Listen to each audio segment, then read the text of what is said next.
Françoise Monin, merci d'être encore avec moi. Donc nous sommes là pour la troisième épisode. Donc nous essayons d'esquisser ta maison idéale. Donc l'idée c'est que cette maison idéale existe. On a commencé déjà à voir quelques pièces de cette maison. Et là donc on essaie de continuer à voir comment la construire, comment la visualiser cette maison idéale. Tu veux choisir une autre carte?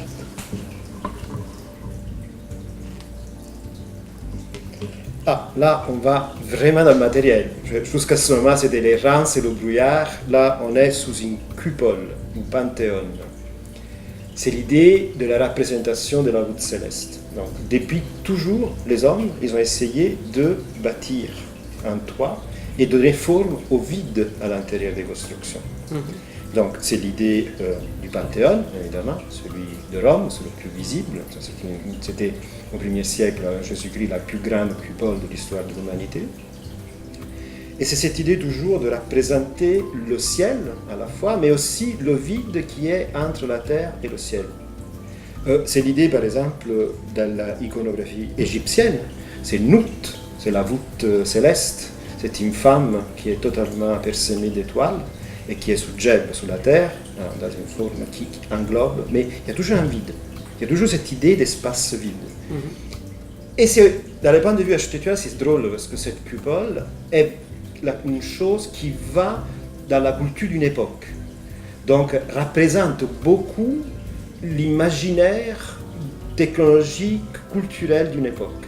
Par exemple, en 1900, la coupole, le Grand Palais à Paris, en même temps, tous les coupoles en Italie, celle de Milan, la galerie de Milan, la galerie de Naples, c'est ce qu'on voit dans la photo, jusqu'à arriver à Foster. Donc, 73, il refait la coupole du Parlement de Berlin. Ta maison idéale, déjà, on a vu comment elle est centrée, et maintenant, comment elle prend forme. Quel est le vide autour de ce centre? Quelle est la forme de ce vide? Je te montre ce que je veux dire. Si je prends ça, par exemple. Donc, sont des formes, toute l'architecture classique est comme ça, vers lesquelles on ne peut rien ajouter, rien soustraire, faute de voir totalement l'image déformée. Si je commence à jouer des espaces qui sont si forts que si, par exemple, j'ajoute quelque chose, tu vas lire tout de suite que c'est un ajout. Ou bien, si j'enlève quelque chose, immédiatement, tu t'aperçois qu'il y a quelque chose qui manque. Quand tu te balades dans les sites archéologiques, même s'il y a 3 pierres dans un temple, tu arrives visuellement à reconstituer complètement l'ensemble. Parce que toutes ces architectures-là sont construites avec une règle. Et la règle est visible, on l'affiche, qui fait que tu peux les reconstituer. Si tu travailles avec quelque chose comme ça, là, ça change complètement. Qu'est-ce qui fait que... où est la cohérence? Qu'est-ce qui fait que ça, c'est différent de ça? Ce que je te propose, c'est que toi, tu vas faire ta coupole à toi. Tu vas réaliser, tu essaies de te concentrer et voir quel est cet espace vide entre toi et ton toit, et tu essaies de le représenter. pas là. Écoute, je ne suis pas sculpteur, donc... Personne ne l'est. Le but, ce n'est pas de faire une sculpture, de faire exactement ce qu'il te faut.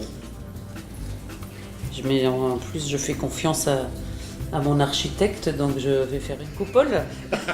Ah oui, c'est ce que tu veux. Ah ouais, ça me va très bien. Tu vois, ou une capsule, tu sais, ces maisons bulles dans les années 70. Là. Oui, par exemple. Oui, c'est vrai, il y a toute la référence Vivre à l'oblique, je sais pas si... André Bloch. Là, tu as commencé à lui donner une autre forme. Parce que je me dis que vas-y. Un rond parfait, c'est un peu tu vois, inhumain. Tu vois, ça commence.